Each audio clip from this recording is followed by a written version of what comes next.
Monkey Prince issue 10. Gene Luen Yang writing with Bernard Chang on the art. Matt, you're on your own for this one.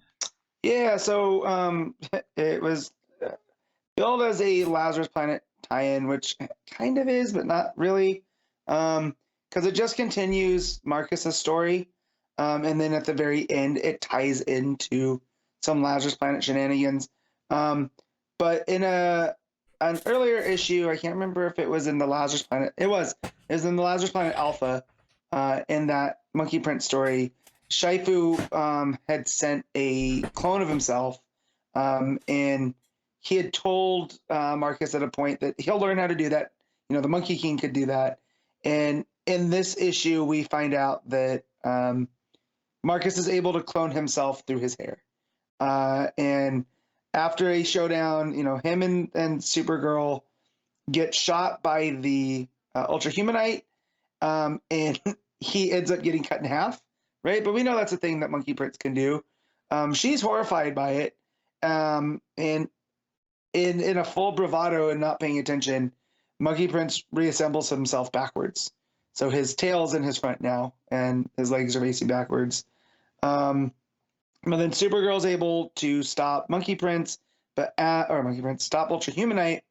But as her and Monkey Prince are saving the day, this green rain starts coming down, and it starts making Monkey Prince itch. Kara loses her powers, and when she goes back to Metropolis, she ends up running into like his friends who are being changed by the Lazarus Rain.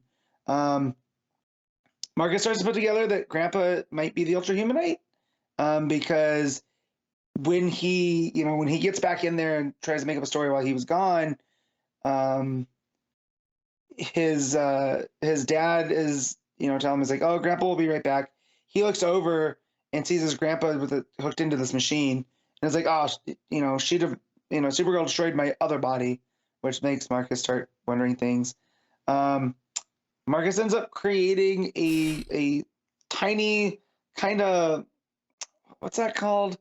Like the anime, it's like a mini anime thing. It's like a chibi, I think. Chibi's the Okay. old kid drawing ones. Yeah. Yeah. So his clone that comes out of his hair, because as he's scratching himself in the shower, a piece of hair pulls out and it makes a small chibi version of Monkey Prince, which starts to freak him out. His friend from Gotham calls. He tries to, "I'm sorry I haven't talked to you. I've had a lot going on."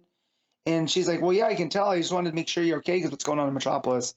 And that's where he sees one of his friends who's been transformed in like a thing about Medusa, but with more snakes as hair, or Medusa with the snakes as the hair, but with a snake face, right? It's one of his friends from class, just beating the piss out of Supergirl. He shows up, tries to flirt with her some more. She realizes that when she's not in the rain, her powers come back. So they start to make the connection that it's the Lazarus Rain that's doing all this. And then to distract the snake-headed dude, he starts making more of these chibi clones of himself, where then he's able to get his stick from his ear and beat him.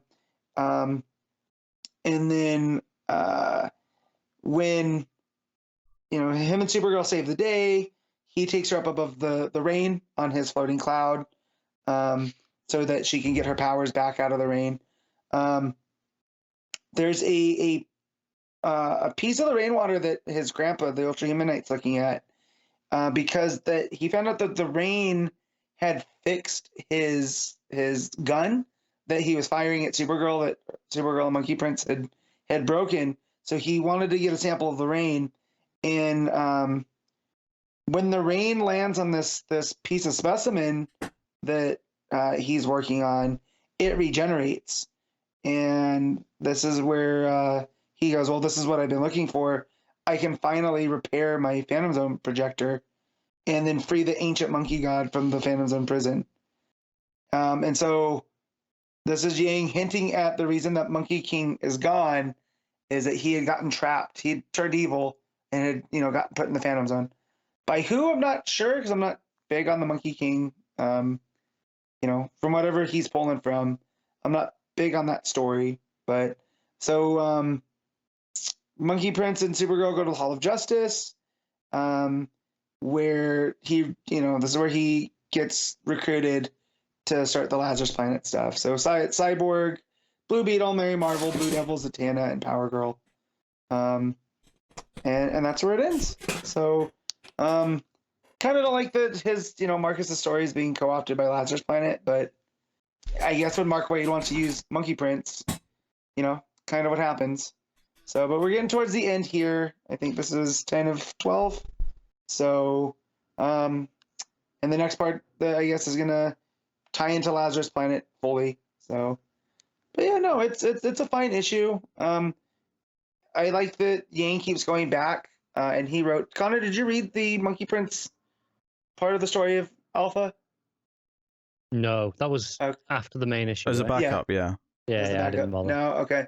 So I do like that because Yang wrote that. I do like that he is at least trying to tie Monkey Prince into the Devil Nazah stuff through this, and now having the Monkey King be put away into the Phantom Zone, and that's where he's been because of that's because of whatever had happened after Darkseid had attacked their realm and whatever.